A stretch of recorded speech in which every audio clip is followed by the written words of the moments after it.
Iran के साथ America और इजराइल की साझा जंग से क्या मिडिल ईस्ट में सैन्य समीकरण बदलने वाला है?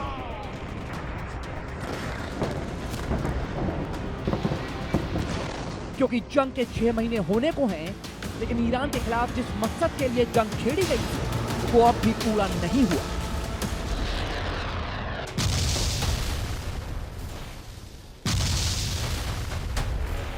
बल्कि अमेरिका और इजराइल दोनों को ही भारी नुकसान झेलना पड़ा है।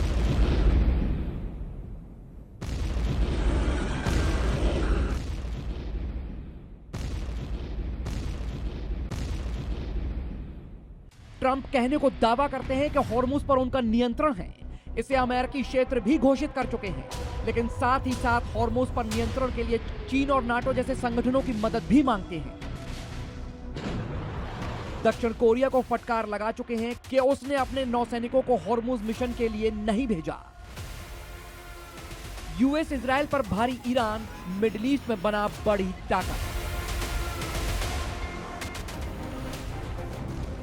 इस सवाल के साथ मिडिल ईस्ट में नया समीकरण बनता दिखाई दे रहा है। ईरान को सऊदी अरब, पाकिस्तान और तुर्की के मक्का पैक्ट में शामिल होने का न्योता मिलने की खबर है। हालांकि ईरान, सऊदी अरब, पाकिस्तान या तुर्की की तरफ से इसकी आधिकारिक पुष्टि नहीं हुई है, लेकिन यह दावा ईरानी संसद की समाचार एजेंसी के प्रमुख मेहदी रहीम के हवाले से किया गया। लेकिन यह दावा ईरानी संसद मेहदी रहीमी के मुताबिक ईरान को मक्का समझौते में शामिल होने का न्योता मिला है। इस मामले पर अभी विचार किया जा रहा है। उनका कहना है कि क्षेत्र के देश अपनी सुरक्षा के लिए एक साझा व्यवस्था की तरफ बढ़ रहे हैं।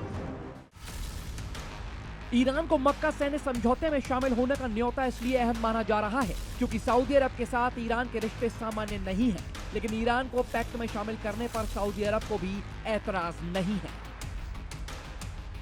दरअसल सऊदी अरब, पाकिस्तान और तुर्की ने 7 अगस्त को मक्का में संयुक्त सुरक्षा समझौते पर हस्ताक्षर किए थे। समझौते के तहत तीनों में से किसी एक देश पर सशस्त्र हमला होता है तो उसे तीनों पर हमला माना जाएगा। इसका मकसद आपसी रक्षा सहयोग बढ़ाना है। तीनों देश सैन्य स्तर पर तालमेल बढ़ाने के साथ संयुक्त अभ्यास, रक्षा उद्योग में सहयोग जैसी दिशा में काम भी कर रहे हैं। तुर्की के विदेश मंत्री हकान फिदान ने समझौते के आपसी रक्षा वाले हिस्से की तुलना नाटो के अनुच्छेद 5 से की है। हालांकि तीनों देशों ने कहा है कि ये किसी खास देश के खिलाफ नहीं है। दरअसल जब पाकिस्तान, तुर्की और सऊदी अरब मक्का पैक्ट का खाका तैयार कर रहे थे तब ईरान की तरफ से कोई विरोध नहीं किया गया। 10 अगस्त को ईरानी विदेश मंत्री के प्रवक्ता इस्माइल बघाई ने कहा था कि तेहरान को इस समझौते से चिंता की कोई वजह नहीं दिखती। ईरानी नेताओं के मुताबिक क्षेत्रीय देश अपनी सुरक्षा के लिए खुद व्यवस्था मजबूत करने की जरूरत को समझ रहे हैं और ये क्षेत्र स्थायित्व और विदेशी ताकतों को भगाने के लिए बेहतर व्यवस्था है। इसलिए अब ईरान को इसमें शामिल होने का न्योता मिलने की खबर सामने आना पूरी तरह से अप्रत्याशित नहीं, फिर भी सदस्य बनना एक बड़ा कदम होगा। ब्यूरो रिपोर्ट, जी मीडिया।